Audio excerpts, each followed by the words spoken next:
अन्नात् भवन्ति भूतानि पर्जन्यात् अन्न संभवः यज्ञात् भवति पर्जन्यो यज्ञः कर्म समुद्भवः। नमस्कार मित्रों ये जो श्लोक है भगवद गीता के तीसरे अध्याय का 14वां श्लोक है जिसे हम आज गहराई से समझेंगे। तो आइए सबसे पहले इसके अर्थ को समझते हैं। तो जो श्लोक है वो कहता है अन्नात् भवन्ति भूतानि अर्थात अन्न द्वारा होते हैं जीव। पर्जन्यात् अन्न संभवः अर्थात वर्षा द्वारा संभव होता है अन्न। यज्ञात् भवति पर्जन्यो अर्थात यज्ञ द्वारा होती है वर्षा। यज्ञः कर्म समुद्भवः अर्थात यज्ञ कर्म साथ में उपजते हैं। तो इस श्लोक में श्री कृष्ण एक 3 श्लोक की श्रृंखला आरंभ करेंगे जहाँ पर कि वो एक चक्र को समझा रहे हैं जो हमें ये बताता है कि किस प्रकार से हमारा वास्तव में इस यज्ञ से संबंध है। तो उसमें ये पहला भाग है जहाँ पर कि श्री कृष्ण अर्जुन को बता रहे हैं कि किस प्रकार से हम वास्तव में कर्म से संबंधित हैं, और अगले श्लोक में वो हमें ये समझाएंगे कि किस प्रकार से कर्म जो है वो वास्तव में वेद से संबंधित है। अब जो आगे के श्लोक में बताएंगे उसे हम आगे देखेंगे। इस श्लोक में हम इस जो विचार को बताया गया है कि किस प्रकार से हम जो हैं वो कर्म से संबंधित हैं उसको समझेंगे। तो श्री कृष्ण यहाँ पर बोलते हैं कि अन्न द्वारा सभी जीव संभव होते हैं, और जो अन्न होता है वो वर्षा द्वारा संभव होता है। वर्षा जो है वो यज्ञ द्वारा संभव होती है, और यज्ञ ही कर्म है क्योंकि यज्ञ और कर्म दोनों साथ में ही जुड़े हुए हैं। तो यहाँ पर हम ये तो बड़ी ही सरलता के साथ समझ सकते हैं कि अन्न द्वारा जीव जो होते हैं वो संभव होते हैं, क्योंकि जो भी जीव होते हैं वो वास्तव में अन्न का भोग करके ही जीवित होते हैं। हम ये भी समझ सकते हैं कि किस प्रकार से जो अन्न होता है वो वर्षा से संभव होता है, क्योंकि यदि वर्षा नहीं होगी तो हम अन्न बो नहीं पाएंगे। तो एक बीज वास्तव में कई बीजों में परिवर्तित होता है वर्षा द्वारा। उसके आगे वो श्री कृष्ण बोलते हैं कि जो वर्षा होती है वो यज्ञ द्वारा संभव होती है। तो ये जो संदेश है इसको समझने में थोड़ी सी शंका होती है। तो यहाँ पे मुख्य रूप से मीमांसिक दर्शन का उपयोग किया गया है, और श्री कृष्ण यदि आप मीमांसिक दर्शन के द्वारा देखें तो यहाँ पर बोल रहे हैं कि जो यज्ञ करते हैं अर्थात जो अग्नि को आहुति देकर और वेदों के जो श्लोक हैं उनका जप करके जब यज्ञ किया जाता है तो उस यज्ञ द्वारा वर्षा संभव होती है।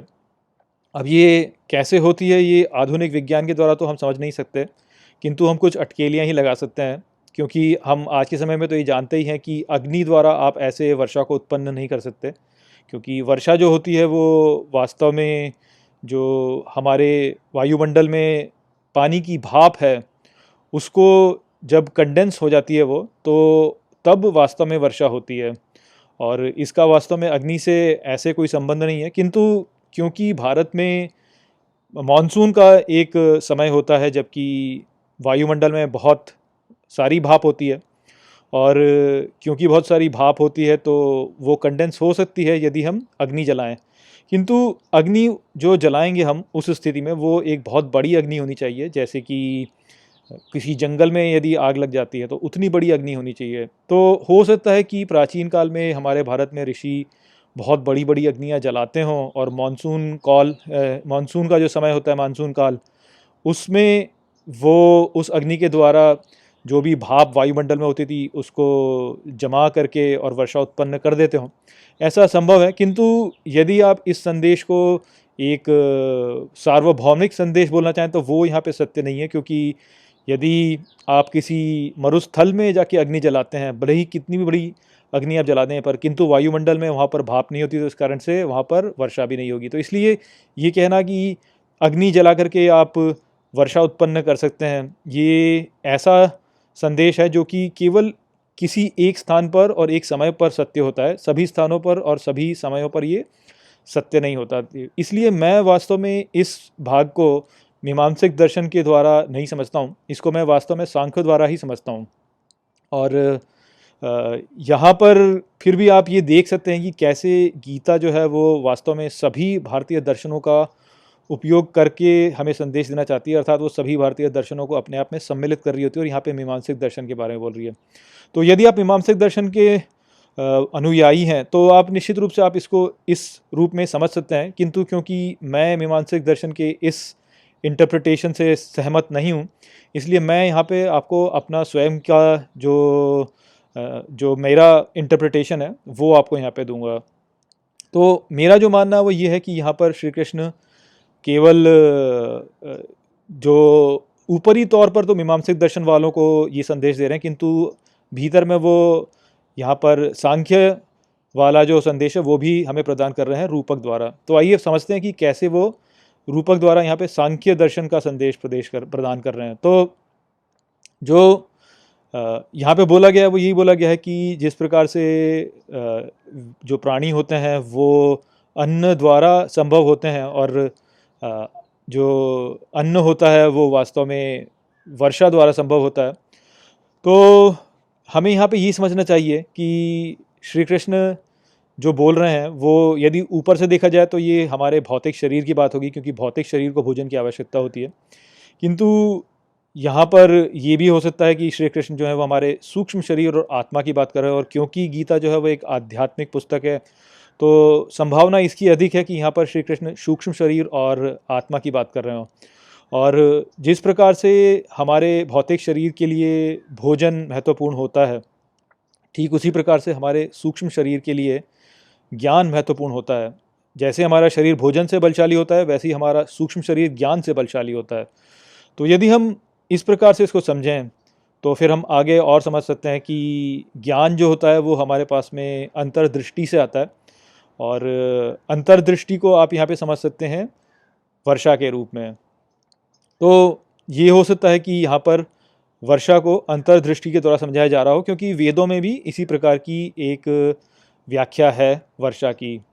और आप ये भी देख सकते हैं कि जो कृषि होती है, कृषि में जब अन्न उत्पन्न किया जाता है तो मानवता के लिए वर्षा की बहुत अधिक आवश्यकता होती है, किंतु वर्षा वास्तव में मानवता के नियंत्रण में नहीं होती। तो इसी के लिए वास्तव में मानवता को एक ईश्वर की सहायता की आवश्यकता होती है वर्षा को प्राप्त करने में। ठीक उसी प्रकार से हम यहाँ पे समझ सकते हैं कि जो अंतर्दृष्टि होती है वो वास्तव में हमें केवल ईश्वर की कृपा द्वारा ही प्राप्त होती है, और यदि हमें ईश्वर की कृपा नहीं होती तो हमारे पास में अंतर्दृष्टि भी नहीं आती है। अब आप ये बोलें कि मैं सोच समझ के चीज़ें समझ लेता हूँ, तो आप वास्तव में फिर मनोविज्ञान को ठीक से समझते नहीं हैं।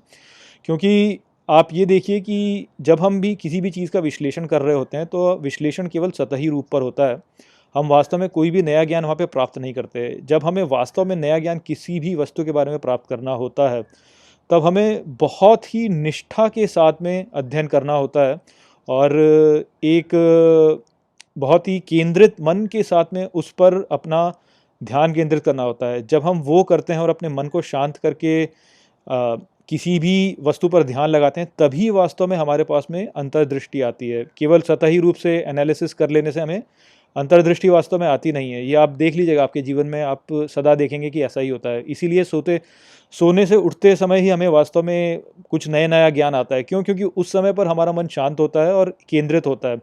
तो वही वास्तव में ईश्वर की कृपा हमारे पर होती है कि ईश्वर जो दिव्य ज्ञान है वो हमें प्रदान करता है।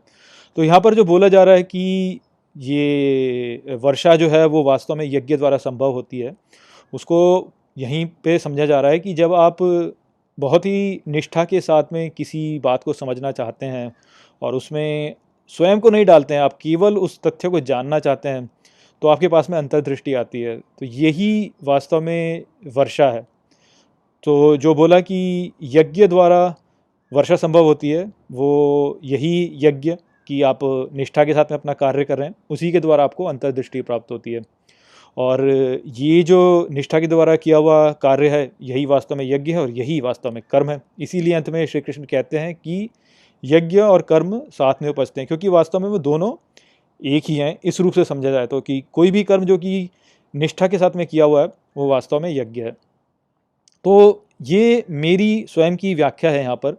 यदि आप मीमांसा को मानते हैं तो आप निश्चित रूप से यज्ञ को उस रूप में समझ सकते हैं कि ये केवल अग्नि को आहुति देकर वर्षा उत्पन्न की जा रही है। यदि आप सांख्य को मानते हैं या आप और गहराई से समझना चाहते हैं तो आप इसको जैसी मैंने व्याख्या की है उस रूप से भी समझ सकते हैं।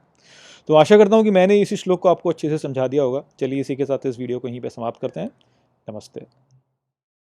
वीडियो को अंत तक देखने के लिए धन्यवाद। यदि आपको ये वीडियो पसंद आया हो तो इसको अपने प्रियजनों के साथ में साझा करें और इस ज्ञान को और फैलाएं।